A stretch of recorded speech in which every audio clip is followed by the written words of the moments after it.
Hello friends, मैं अपने channel में आपका स्वागत करता हूं। फ्रेंड्स, ये एक बहुत ही इम्पॉर्टेंट टॉपिक है। टॉपिक इसीलिए है क्योंकि बहुत सारे क्रिएटर्स, वुड बी क्रिएटर्स, यानी जो क्रिएटर बनने जा रहे हैं, या वो ये सोचते हैं कि वो एक क्रिएटर है, या फिर वो क्रिएटिविटी फील्ड में कदम रखने जा रहे हैं, तो उन लोगों के लिए ये वीडियो है। वो लोग ये सोचते हैं कि YouTube एक मनी मेकिंग एक स्कीम है, एक प्रोसेस है, एक टेक्नोलॉजी है। नो डाउट कि बहुत सारे लोग YouTube के थ्रू पैसा कमाते हैं, लेकिन सबसे पहले हमें YouTube की जो कोर चीज़ है उसको समझना बहुत ज़रूरी है। जो कोर चीज़ है YouTube की, कोर चीज़ है पर्सनल ब्रांडिंग। यदि आप पर्सनल ब्रांडिंग पे ज़्यादा फोकस करते हैं इंस्टेड ऑफ मनी मेकिंग यानी प्रॉफिट मेकिंग से ज़्यादा, तो आप सबसे पहले पर्सनल ब्रांडिंग के ऊपर फोकस कीजिए। जो आपका फोटे है, जैसे आपका फोटे है एजुकेशन, एंटरटेनमेंट, फाइनेंस, या कुछ भी हो सकता है, XYZ, कुछ प्रैक्टिकल एक्टिविटीज़ भी हो सकती हैं, या आपका व्लॉग्स हैं, जो डेली व्लॉग्स होते हैं, वो भी हो सकते हैं।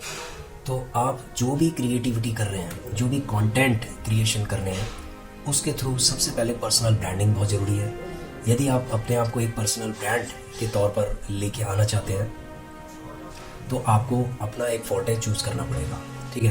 क्योंकि हमने देखे हैं कि बहुत सारे ऐसे YouTube चैनल हैं जिसके अंदर मल्टीपल चीज़ें वो दिखाते हैं। जैसे कभी एंटरटेनमेंट दिखाते हैं, कभी एजुकेशन दिखाते हैं, कभी कुछ दिखाते हैं, तो वो एक पर्सनल ब्रांडिंग डेवलप नहीं हो पाती उन लोगों की, ठीक है।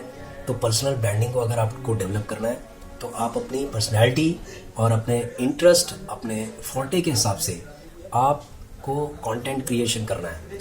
Focus on content creation and self branding. आप अपनी ब्रांडिंग को सबसे पहले आप अपने आप को एक ब्रांड बनाइए, धीरे धीरे करके। देखो, ब्रांड कभी एक महीने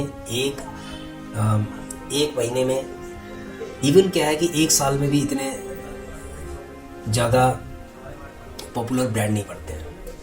एक साल के अंदर तो ये समझ लीजिए कि अवेयरनेस क्रिएट होती है किसी भी ब्रांड की। उसके बाद धीरे धीरे करके जब वो समय गुजरता है, तो लोग उसको जानने लगते हैं कि आपने सपोज बहुत सारी वीडियोस डाली है, आपने एक यूनिक चीज़ आपने बताई उसके अंदर, जिससे लोगों को फ़ायदा हो रहा है। तो आपकी एक पर्सनल ब्रांडिंग क्रिएट हो रही है, जिसके थ्रू, आपके कंटेंट के थ्रू लोगों को फ़ायदा हो रहा है। देखो, फ़ायदा बहुत तरीके से हो सकता है। इन्फॉर्मेशनल एडवांटेज हो सकता है, ठीक है, कि उनको एक इन्फॉर्मेशन मिल रही है। एंटरटेनमेंट हो सकता है कि उनको वो एंटरटेन कर रहे हैं आपके चैनल को। तो इस तरीके की चीज़ें आपको प्रेजेंट करनी पड़ेगी, तब जाके आपकी सेल्फ ब्रांडिंग बनेगी इसके अंदर, ठीक है। तो इस तरीके के जो पॉइंट है वो आपको नोट करने चाहिए जब भी आप एक क्रिएटिविटी की तरफ जा रहे हैं, या यूट्यूब चैनल बना रहे हैं। आप एक क्रिएटर हैं, सपोज आप यूट्यूब चैनल बना रहे हैं, तो आपको कुछ ऐसे पॉइंट है जो ध्यान रखने पड़ेंगे, क्योंकि साइकोलॉजी एक ऐसी चीज़ है जो बहुत ही इंपॉर्टेंट है। देखो, हम अपने कंटेंट को YouTube के थ्रू प्रेजेंट करते हैं, लेकिन हमें पता नहीं चल पाता कि हमारा कंटेंट कितना चलेगा, क्या चलेगा, ठीक है।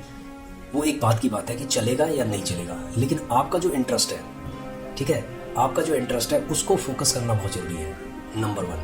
नंबर 2, इंटरेस्ट के हिसाब से जो कंटेंट क्रिएट आप कर रहे हैं, ठीक है, उसको प्रेजेंट करना ज़रूरी है, यानी कि प्रेजेंटेशन स्किल्स आपकी होनी चाहिए, नंबर 2। नंबर 3, आप यदि आपकी प्रेजेंटेशन अच्छी है, सब चीज़ें ठीक है, कंटेंट भी अच्छा है, प्रेजेंटेशन भी अच्छी है, आपने अपने फोटे के हिसाब से आपने सारी चीज़ों को वेल ऑर्गेनाइज कर दिया है, ठीक है। उसके बाद आता है एक पर्सनल इंटरेक्शन, यानी कि एक साइकोलॉजी को समझना बहुत ज़रूरी होता है। यदि आप अपने सब्सक्राइबर की साइकोलॉजी को समझने की कोशिश कर रहे हैं, तो धीरे धीरे करके आप एक जो पर्सनल टच होता है ना उनके साथ, वो होना स्टार्ट हो जाएगा। जब उनके साथ पर्सनल टच आपका स्टार्ट हो जाए, तो सब्सक्राइबर्स धीरे धीरे करके सब्सक्राइबर आपके चैनल में आना स्टार्ट हो जाते हैं। जब धीरे धीरे करके चैनल में सब्सक्राइबर आएंगे, तो कुछ ऐसे होंगे जो आपको क्रिटिसाइज़ भी करेंगे। क्रिटिसिज्म होती है, जब मास जब आता है ना आपके चैनल में, तो क्रिटिसिज्म भी होती है, बहुत सारी क्वेरीज भी होती है, क्वेश्चंस भी उठते हैं, तो उनके आप धीरे धीरे करके आप उनके जवाब देना भी सीख जाएंगे, ठीक है फ्रेंड्स। तो ये इम्पॉर्टेंट चीज़ है समझना। फाइनल चीज़ जो है वो सबसे ज़्यादा इम्पॉर्टेंट है, वो है टाइम इन्वेस्टमेंट। अगर आपने टाइम इन्वेस्टमेंट